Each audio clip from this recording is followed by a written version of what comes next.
Hi ಎಲ್ರಿಗೂ ನಮಸ್ಕಾರ. ಇವತ್ತಿನ ರೆಸಿಪಿ ಸಬ್ಬಕ್ಕಿ ಪಾಯಸ. ತುಂಬ ಕಡಿಮೆ ಸಮಯದಲ್ಲಿ ಕಡಿಮೆ ಇಂಗ್ರೀಡಿಯೆಂಟ್ನ ಬಳಸಿ ತುಂಬ ಟೇಸ್ಟಿಯಾಗಿ ಸಬ್ಬಕ್ಕಿ ಪಾಯಸನ ಸುಲಭವಾಗಿ ಮನೇಲಿ ಹೇಗೆ ಮಾಡ್ಕೊಳ್ಳೋದು ನೋಡೋಣ. ಒಂದು ಪ್ಯಾನ್ಗೆ 2 ಟೇಬಲ್ ಸ್ಪೂನ್ ತುಪ್ಪ ಹಾಕ್ಕೊಳ್ತಾ ಇದ್ದೀನಿ.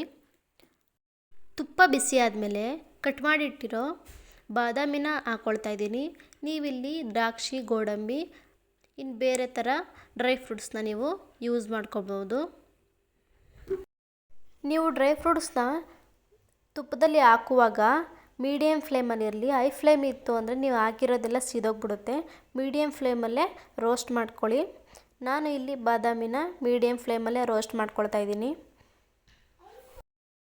ಸ್ವಲ್ಪ ಕಲರ್ ಚೇಂಜ್ ಆದರೆ ಸಾಕು. ಇದನ್ನು ಒಂದು ಬೌಲ್ಗೆ ಎತ್ಕೊಳ್ತಾ ಇದ್ದೀನಿ. ಅದೇ ಪ್ಯಾನ್ಗೆ 1 ಕಪ್ ಹಾಲನ್ನ ಸೇರಿಸ್ಕೊಳ್ತಾ ಇದ್ದೀನಿ. ನೀವು ಹಾಲು ಹಾಕುವಾಗ ಗ್ಯಾಸ್ನ ಸಿಮ್ಮಲ್ಲಿಡಿ. ಹಾಲನ್ನು ತಗೊಂಡಿರೋ ಕಪ್ಪಲ್ಲೇ 1 ಕಪ್ ನೀರನ್ನು ಹಾಕ್ಕೊಳ್ತಾ ಇದ್ದೀನಿ. ಹಾಲು ಸ್ವಲ್ಪ ಬಿಸಿ ಆದಮೇಲೆ ಅರ್ಧ ಕಪ್ ಸಕ್ಕರೆನ ಸೇರಿಸ್ಕೊಳ್ತಾ ಇದ್ದೀನಿ. ನಿಮಗೇನಾದರೂ ಸ್ವೀಟ್ ಏನಾದರೂ ಜಾಸ್ತಿ ಆಗಬೇಕು ಅಂದರೆ 1 ಕಪ್ ಸಕ್ಕರೆನ ಸೇರಿಸ್ಕೋಬೋದು. ಇವಾಗ ಎಲ್ಲದನ್ನು ಮಿಕ್ಸ್ ಮಾಡ್ಕೊಳ್ತಾ ಅದು ಉಕ್ಕು ಬಂದಮೇಲೆ 1 ಕಪ್ಪು ಸಬ್ಬಕ್ಕಿ ನೆನೆಸಿರೋದನ್ನು ಹಾಕ್ಕೊಳ್ತಾ ಇದ್ದೀನಿ.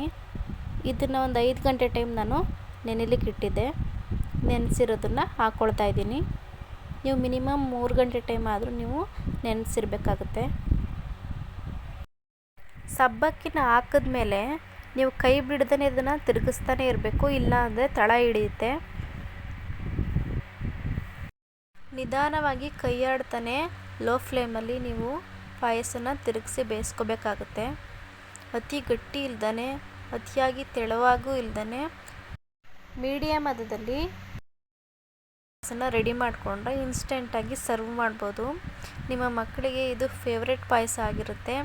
ಯಾಕೆ ಅಂದರೆ ಅಲ್ಲಿ ವಾಟರ್ ಬಬಲ್ ಥರ ಅದಿರೋದ್ರಿಂದ ನಿಮ್ಮ ಮಕ್ಕಳು ತುಂಬ ಇಷ್ಟಪಡ್ತಾರೆ. ನೋಡಿದ ತಕ್ಷಣ ಇಷ್ಟಪಟ್ಟು ತಿಂತಾರೆ.